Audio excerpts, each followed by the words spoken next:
যে সমস্ত মেয়েদের মাসিক নিয়মিত, সে সমস্ত মেয়েদের যদি মাসিক হঠাৎ করে অনিয়মিত হয়ে যায় তাহলে প্রথমেই করে নিতে হবে সিরাম বিটা এইচসিজি এবং আল্ট্রাসোনোগ্রাফি।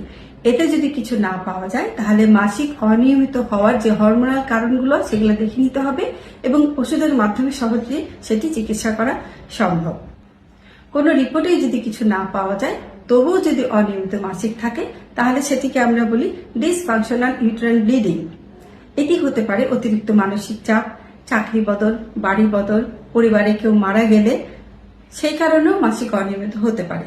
এছাড়াও কেউ কেউ মাসে 1-2 বার আইপিএল নিয়ে থাকে, আইপিএল এর জন্য মাসিক অনিয়মিত হয়। কিছু কিছু অ্যান্টিসাইকোটিক মেডিসিন আছে যেটার জন্য মাসিক অনিয়মিত হয়। কেউ যদি হঠাৎ করে শরীরের ওজন অতিরিক্ত কমিয়ে ফেলে অথবা বাড়িয়ে ফেলে সেটাও হতে পারে অনিয়মিত মাসিকের কারণ। কেউ কেউ মাসিক আগানোর জন্য অথবা পেছানোর জন্য কিছু মেডিসিন নেয়, সেটার জন্য মাসিক অনিয়মিত